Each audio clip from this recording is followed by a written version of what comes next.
What is more remarkable is that all three powers already possess in the atomic bomb a weapon far more powerful than any that their present researchers are likely to discover. Although the party, according to its habit, claims the invention for itself, atomic bombs first appeared as early as the 1940s and were first used on a large scale about 10 years later.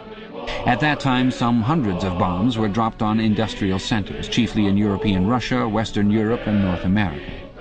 The effect was to convince the ruling groups of all countries that a few more atomic bombs would mean the end of organized society and hence of their own power.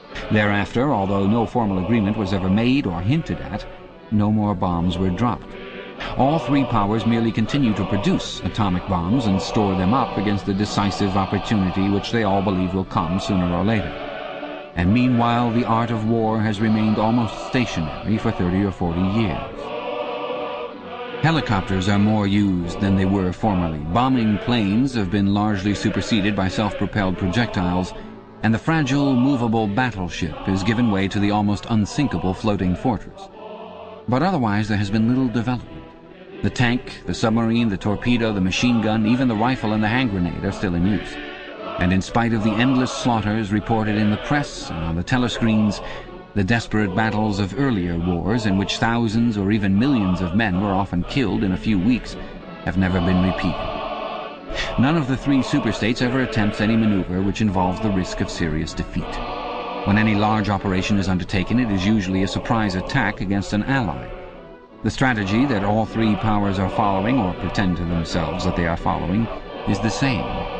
The plan is, by a combination of fighting, bargaining, and well-timed strokes of treachery, to acquire a ring of bases completely encircling one or other of the rival states, and then to sign a pact of friendship with that rival and remain on peaceful terms for so many years as to lull suspicion to sleep. During this time, rockets loaded with atomic bombs can be assembled at all the strategic spots. Finally, they will all be fired simultaneously, with effect so devastating as to make retaliation impossible.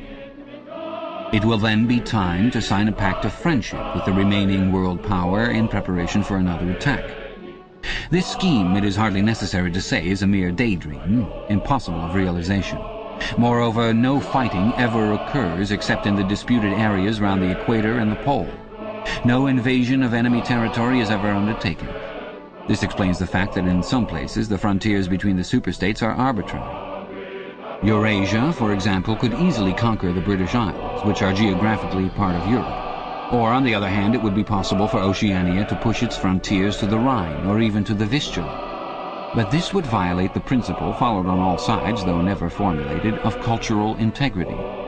If Oceania were to conquer the areas that used once to be known as France and Germany, it would be necessary either to exterminate the inhabitants, a task of great physical difficulty, or to assimilate a population of about 100 million people, who, so far as technical development goes, are roughly on the oceanic level. The problem is the same for all three superstates. It is absolutely necessary to their structure that there should be no contact with foreigners, except to a limited extent with war prisoners and colored slaves. Even the official ally of the moment is always regarded with the darkest suspicion. War prisoners apart, the average citizen of Oceania never sets eyes on a citizen of either Eurasia or Eastasia, and he is forbidden the knowledge of foreign languages. If he were allowed contact with foreigners, he would discover that they are creatures similar to himself, and that most of what he has been told about them is lies.